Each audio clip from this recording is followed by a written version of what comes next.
I'm making a video to document the existing retaining walls at my house and to hopefully clear up some confusion on my foundation plan. So this is my existing house foundation. Really all it is a foundation. There's no footer at all. But what is existing are these retaining walls here, RW1, RW2, EF2, and EF1. Those I poured those this summer. Well, last summer I poured those, and so whatever is denoted here on the footing schedule, that's how thick my footings came out. And whatever is denoted here on the foundation wall schedule, that's how thick my foundation walls came out. And so now I'm going to go into the 3D model and show what it looks like. Hopefully that will help illustrate better. So this is the existing house. Of course, these are the retaining walls. This retaining wall, which is going to be my new foundation wall, it's already poured. This retaining wall, it's already poured. And then these two tall retaining walls are already poured like this, and the stairs are already poured. And they already have their footers, of course, and I've stepped up the footers on these retaining walls. And I probably went way too big with my footers, but they're in. And so I don't think that should be an issue. This is the outline of my new foundation. And my new foundation and my new garage slab is supposed to look like this. Now, it's originally I had drawn it up as cast concrete, but then I wanted to go and I want to make it a block foundation, because on my foundation plan I put this bond and beam grouting detail to show that I want all my new foundation to be a block foundation. I just want to tie it in to the poured concrete foundation. So this foundation, even though it's not drawn block, I want it block. So the bearing walls that I will have, I'll have this will be a bearing wall all the way through. It'll carry my floor at mid-span, and then I'll have a beam here, which I will show later.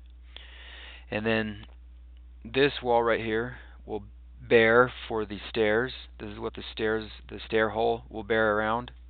There's a stair hole here, and then there's another stair hole here, and these bearing walls will define the opening for the stair hole. And I think I want these foundation walls to extend down below the slab.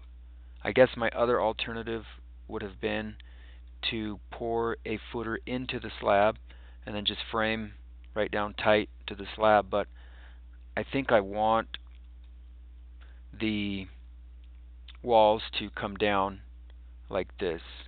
These inner bearing walls for the stairs and that mid-span wall. And I don't think they have to come down quite as far as my exterior walls.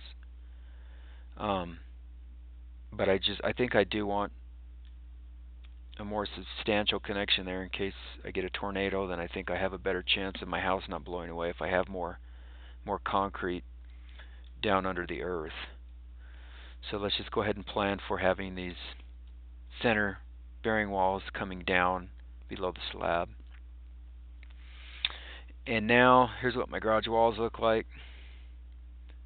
So like I say, here's my center bearing wall for the floor, and then it goes to a beam over my mechanical room, and the beam rests on this existing retaining wall, which is 10 inches thick, and it's got that massive footer under it, so I think I'm covered there.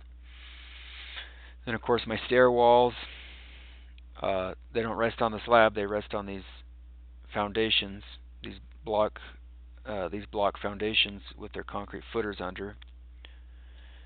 And then, of course, the other side of the stairs rests on this retaining wall here. These studs, you won't see these studs until I turn the upper layer on. And then this is the secondary stairway, and you can see that the walls for the stairway rest on the block foundation here. Here's what the floor framing looks like. And I just have, like I say, I have the center wall for the mid-span of the floor joists. And then by the stairs, all that's continuous down to the footers. And then over here, this is resting on the retaining wall below. Let me see if I can turn off some layers to show how this goes down continuous with the retaining wall.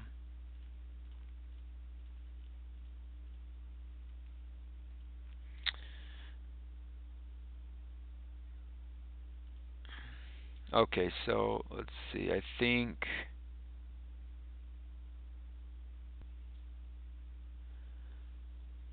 alright, now you can see how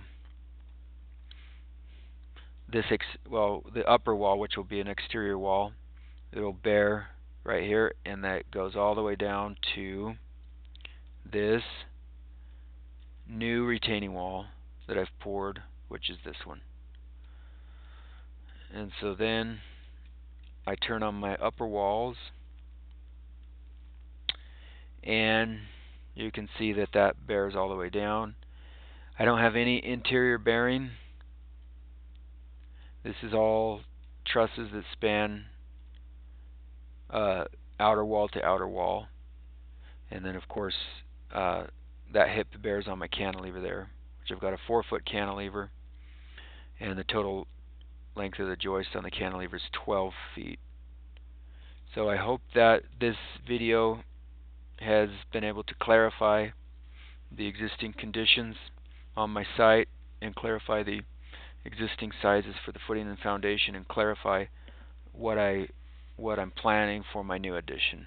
I'm going to go ahead and stop the video now.